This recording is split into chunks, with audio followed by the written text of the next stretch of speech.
다 함께 사도신경으로 우리의 신앙을 고백하시겠습니다.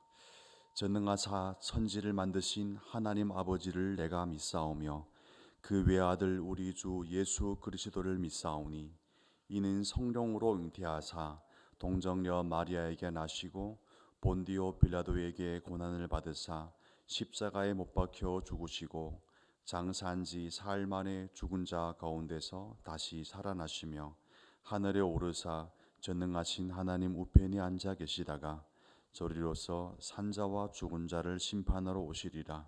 성령을 믿사오며 거룩한 공회와 성도가 서로 교통하는 것과 죄를 사하여 주시는 것과 몸이 다시 사는 것과 영원히 사는 것을 믿사옵나이다. 아멘. 찬송 463장을 다 함께 부르시겠습니다. 463장 찬송이 되겠습니다.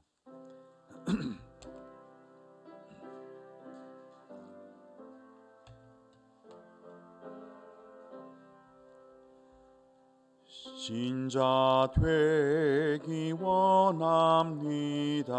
진심으로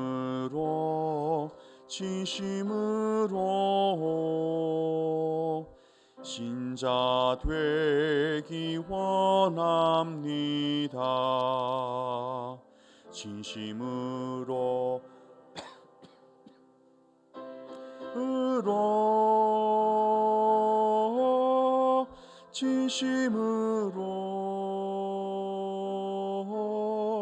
신자 되기 원합니다. 진심으로 사랑하기 원합니다. 진심으로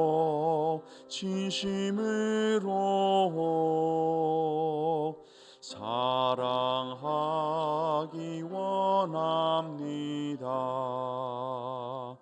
진심으로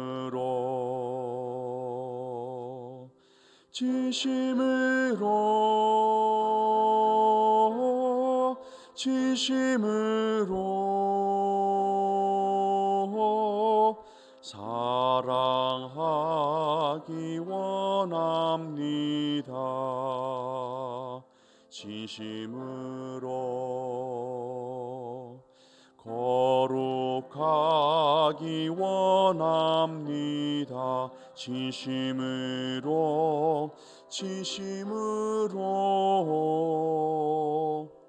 거룩하기 원합니다. 진심으로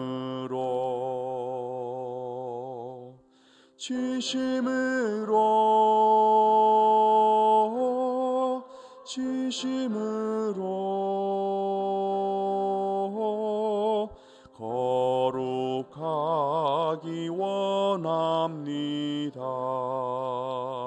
진심으로 예수 닮기 원합니다. 진심으로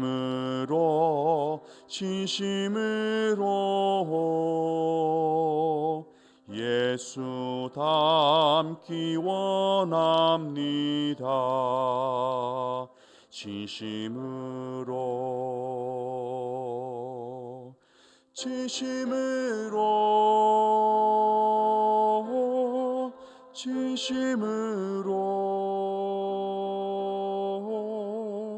예수 닮기 원합니다. 진심으로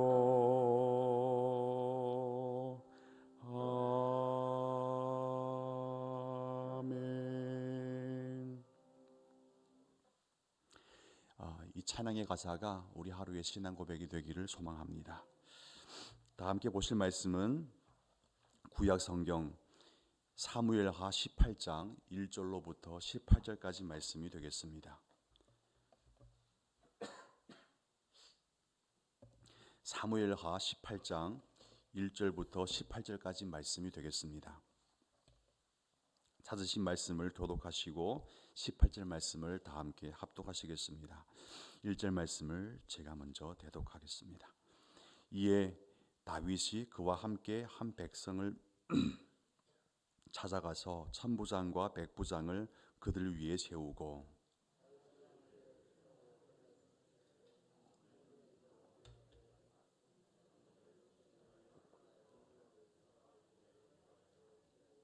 삼분의 일은 가드 사람 이때의 휘하에 넘기고 왕이 백성에게 이르되 나도 반드시 너희와 함께 나가리라 하니 백성들이 이르되 왕은 나가지 마소서 우리가 도망할지라도 그들은 우리에게 마음을 쓰지 아니할 터이요 우리가 절반이나 죽을지라도 우리에게 마음을 쓰지 아니할 터이라 왕은 우리 만명보다 중하시오니 왕은 성읍에 계시다가 우리를 도우심이 좋으니이다 하니라.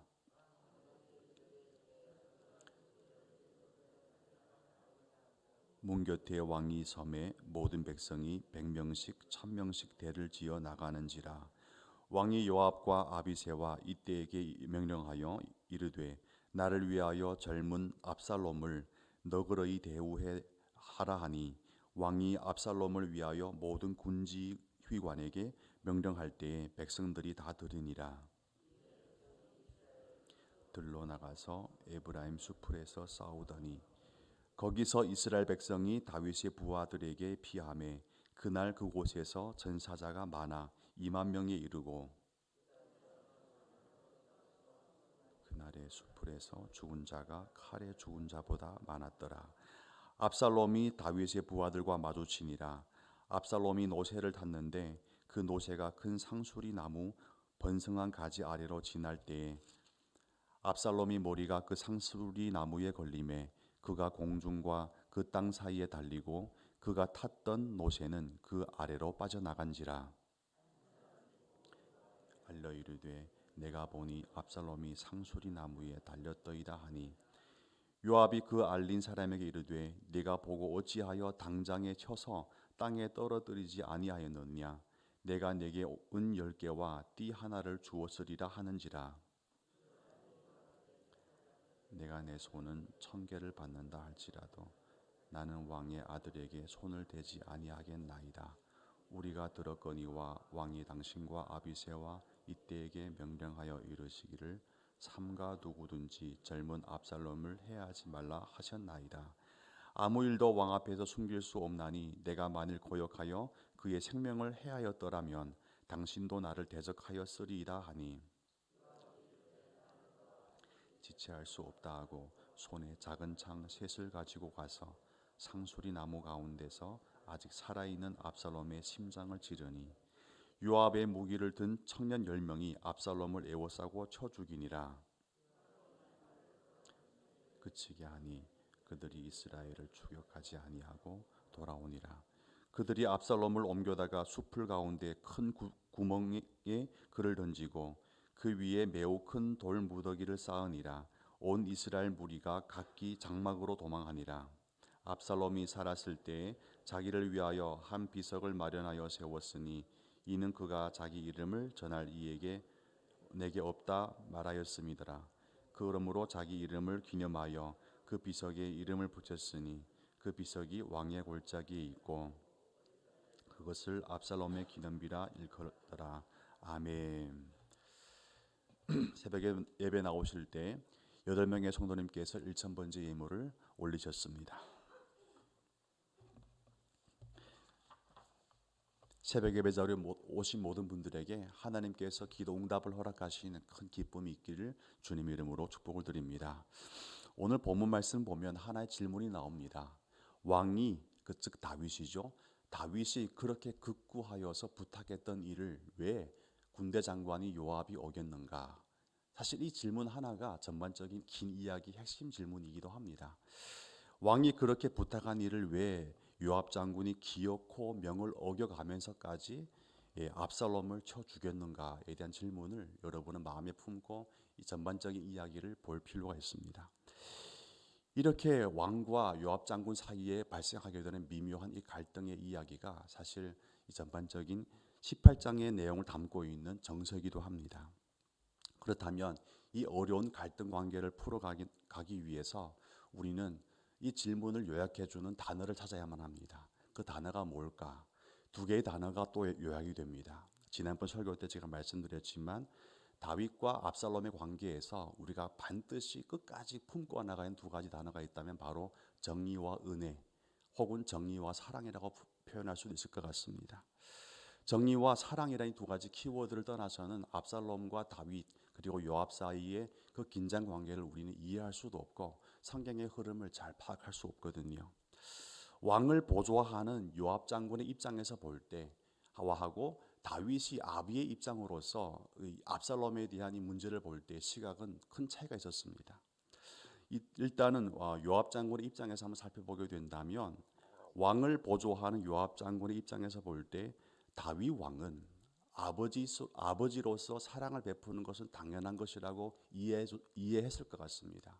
그러나 정작 요압 장군의 입장에서 요구되는 다윗의 신분은 아비가 아니라 왕이었거든요. 그러니까 아비의 신분으로서 사랑과 자비를 베풀고 연민의 정을 가지는 것은 요압 장군은 천만 번 이해했겠지만 그러나 요압 장군의 자리에서 요구되는 다윗의 신분은 아비가 아니라 왕이었다는 것이죠. 자, 요압 장군의 입장에서 다윗은 정의로운 왕이 되어야만 했습니다. 왜냐하면 왕을 보좌하는 장군의 입장에서 왕이 무능하고 왕이 정의롭지 않으면 요압 장군의 입장에서 할 말이 없거든요. 그리고 왕이 무너진다는 것은 즉 요압 장군에게도 위기가 되기 때문에 어떻게든 본인이 살기 위해서도 왕을 정의로운 왕으로 회복시키는데 요압 장군은 최선을 다했을 것 같습니다. 그렇기 때문에 요압 장군은 다윗 왕이 그렇게 말렸던 일임에도 불구하고 아무런 꺼리낌 없이 그 일을 해버리는 거예요. 그 이유는 본인 자신의 입장에서 생각할 때 이것은 당연한 명분이 있다라고 확인을 했던 것 같습니다. 즉 정의가 없는 왕은 요압 장군 자신이나 온 나라를 위해서도 좋을 게 하나도 없어 보이기 때문에 그러나 아비의 사랑에 묶여서 정의로운 왕의 그 권위를 행사할 수 없는 다윗 대신하여서 지금 누가 결정하고 있는 겁니까? 요압 장군이 다윗 대신하여서 정의를 구현하고 있는 것이죠. 어찌 보면 아비로서의 정의에 묶여서 있는 다윗 왕 대신 지금 요압 장군은 정의로운 해결사 역할을 자신이 맡아 하기로 했던 것 같습니다. 요압 장군은 다윗의 입장에서는 내릴 수 없는 정의로운 결정을 대신 내려준다는 입장에서는 아주 타당한 명분이 있는 것이죠. 그런데 성경의 앞뒤 문맥을 살펴보면 요압 장군이 정말 정의를 위해서 압살롬을 죽인 것이었을까요? 그렇지 않습니다. 지난번 저희 설교를 들어보면 요압 장군은요 가장 먼저 추방되었던 어찌 보면 도망가였던 이제 그 형을 죽인 죄 때문에 도망가였던 피신가였던 압살롬을 가장 먼저 다윗 궁궐을 들이기 위해서 최선 다했던 사람이 누구였죠? 바로 이 요압 장군이었습니다. 요압 장군은 왜 피신가였던 갔던 그 압살롬을 그렇게 극구 정성을 들여서 왕궁으로 들이려고 했을까요? 그것은 나름대로 그의 정치적인 목적이 있었기 때문에 그렇죠.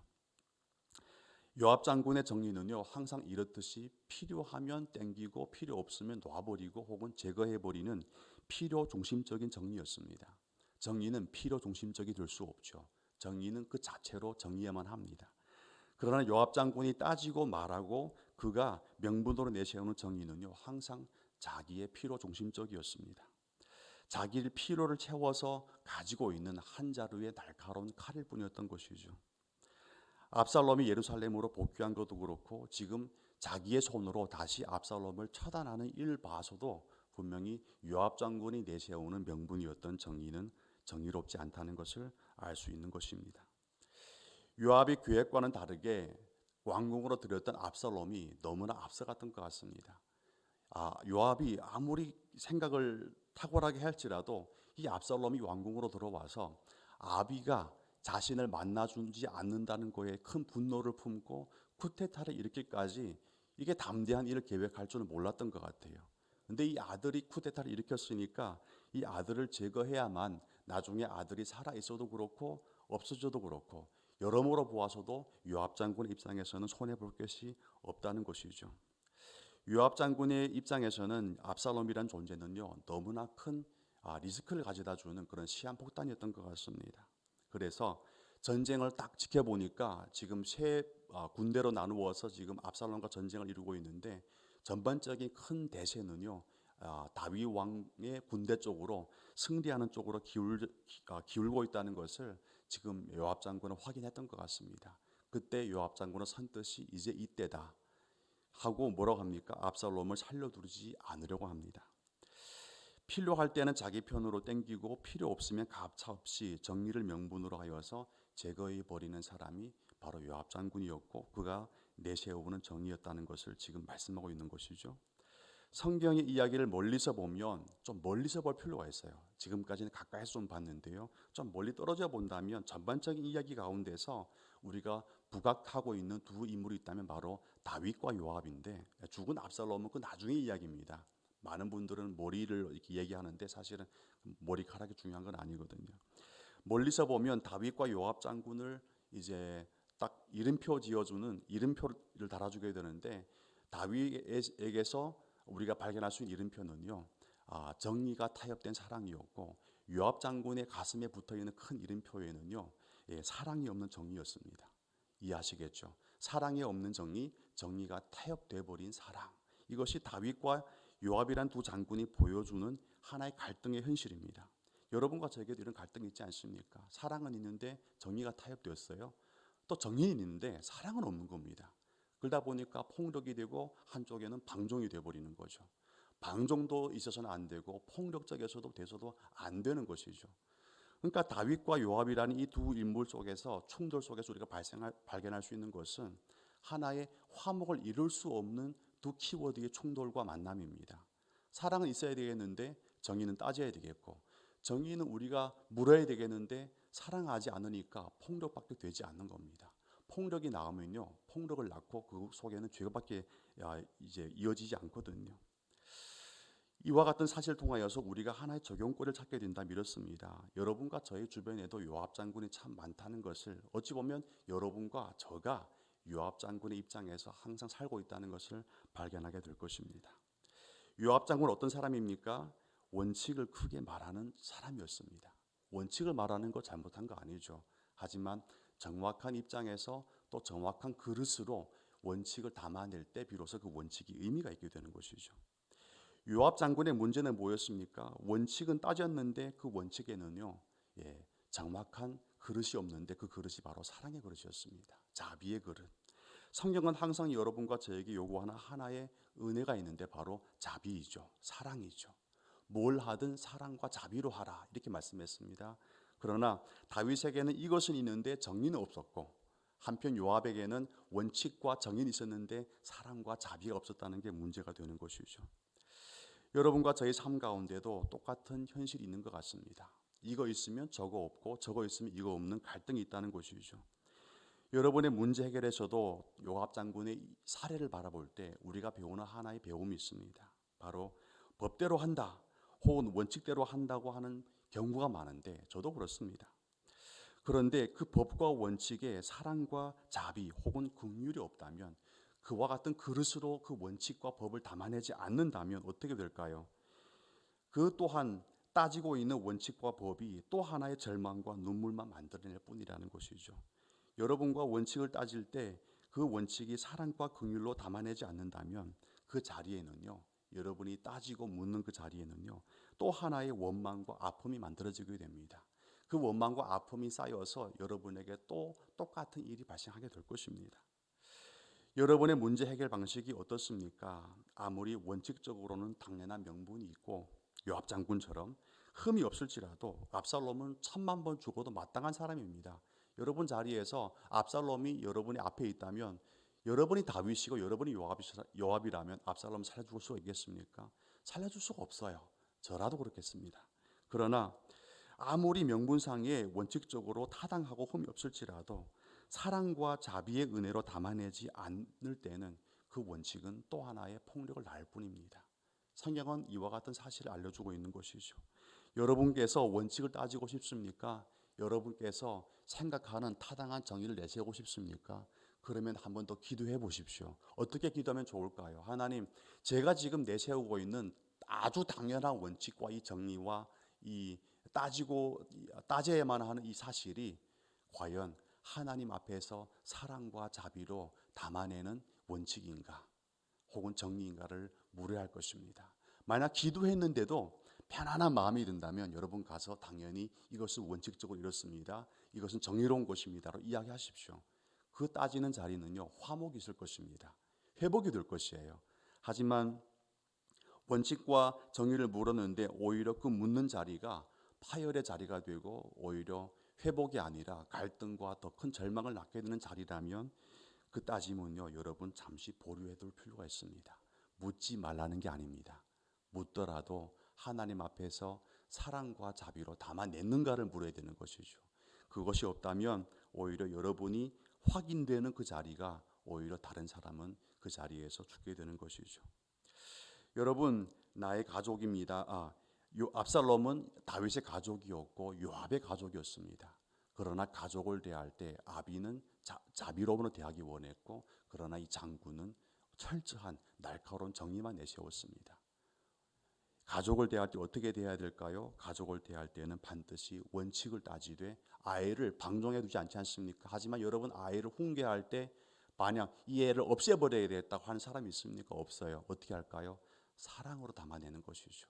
여러분의 훈계는 사랑이 없다면 폭력밖에 남지 않아서 아이는 상처받을 것이고, 하지만 사랑으로 담아냈다면 여러분의 모든 훈계는요, 그 아이를 회복으로 이끌어갈 것입니다. 여러분, 압살롬은 가족이었습니다. 그러나 가족을 대하는 방식은 달랐습니다. 여러분이 배워야 할 자리는 무엇일까요? 원칙은 따지되 그러나 가족 대하듯이 사랑으로 대하십시오. 사랑으로 원칙을 물으십시오. 그리고 원칙을 확인하십시오. 우리는 공동체입니다. 공동체 안에 성도 사이에 원칙을 따지고 싶고 정의를 내세우고 싶을 때 여러분, 사랑이 있는가를 먼저 확인하십시오. 내가 옳은 사람인가를 확인하지 마시고 먼저 나는 사랑이 있는 사람인가를 확인할 때 그 확인된 자리에서 여러분 원칙을 내세우면 하나님께서 일하십니다. 하나님 일하시면 회복이 임할 것입니다. 그러나 내가 일하면 그 따지는 자리에서 파열만 있는 것이죠.